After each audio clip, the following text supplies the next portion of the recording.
Hello, thanks for tuning in. I just want to go over a quick point that I don't see many or any pundits talking about when they're dealing with this latest scandal to rock the NFL. The Patriots deflated football scandal of 2014, well, actually 2015. What they're not telling you.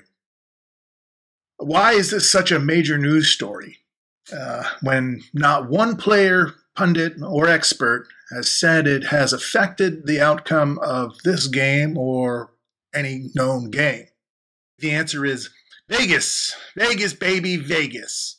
You see, after the Patriots win on Sunday, uh, Seattle Seahawks were posted 2.5 to 3 point favorites, which was seen as an unprecedented mistake. Because as by Monday, the game became a pick'em, which was equal. No points given. But then the deflated football story broke right away. Um, Now, the Vegas line is not about predicting a winner, but rather at attaining a balanced book. All right. And when the line changes, meaning the line as in who's favorited, who's the underdog, how many points they get, or how many points they have to give, when that changes, something gets created called the middle. And the middle is a gap where the potential for major losses exists for the bookies because they could lose theoretically on both sides of an opposite bet. Um, what bookies want to avoid and what they strive to do is two main things. They don't want unbalanced betting. They want it to be as close to 50-50 as possible.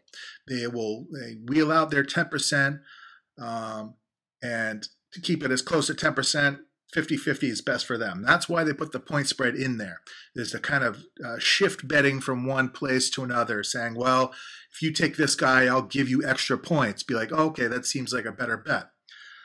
What they don't want, though, on the other side, is they don't want huge point spread changes. Because what that does is it allows that middle to grow, right? You don't want to have a big middle. You want to have minimize the potential for paying out double bets. Say, for instance, in this case, so if you took Seattle now as a pick 'em, right? So, boom, I'm going to take the Seattle, no points exchanged. But I also had already taken the Patriots with 3 points because they were the 3 point underdogs, say, on Sunday night. Now, theoretically, if that game, Seattle won by 1 or 2 points in a close game, which most people expect it to be a close game, that's 2 bets lost. So the bookie loses on both ends of that bet. Now imagine if if the Patriots line increased, say to favored by 3.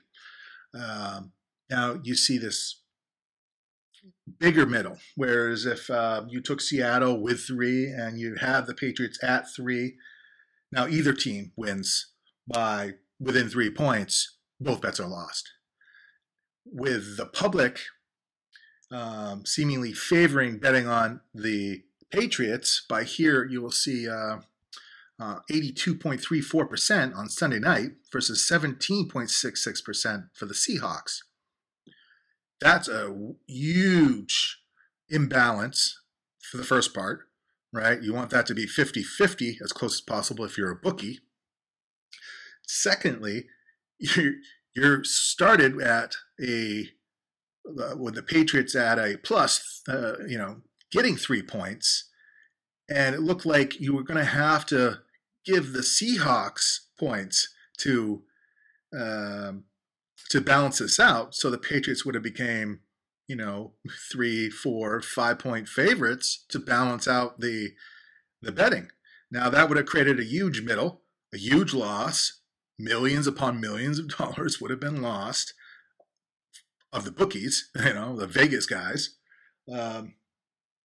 So you have this scandal, which is going to be pushed and pushed and pushed until, you already can't handle it anymore.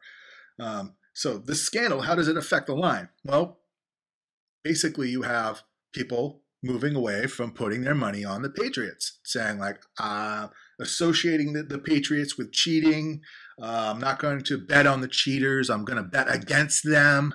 And so without changing the line, without doing anything, Vegas is actually benefiting from this in a large way, because throughout the course, another careful point here is the fact that the majority of the public, Joe public, hasn't bet yet. This 82.34% are the professionals. These are the ones that are in there, took advantage of what they saw as a misread, and jumped in with big bets. Some as six-figure bets. It says on in this article here, you'll find it on Business Insider. Most of the Joe public isn't going to bet until the day before, a couple days before, or even the day of the Super Bowl, and throw in their $100 or whatever. But that's going to amount to a lot, and they're going to do that not based on business sense, but they're going to do it based on an emotional response, most likely. And so if you can paint the Patriots as cheaters, unworthy to be there, have this scandal, this kind of cloud hanging around them, you're going to move a lot of money away from the bets on the Patriots back to the Seahawks. It's going to bring this misproportion ratio back to closer to 50% each, which is going to be good for Vegas, and it's going to basically stop what would have been a ever-increasing line of the Patriots being favorites to increase the betting on the Seahawks, to get people enticed into betting on that. So the middle will stay, small, still messed up a little bit, but kind of averting a total catastrophe for the Vegas odds makers and bookies. So that's my 2 cents. Ciao.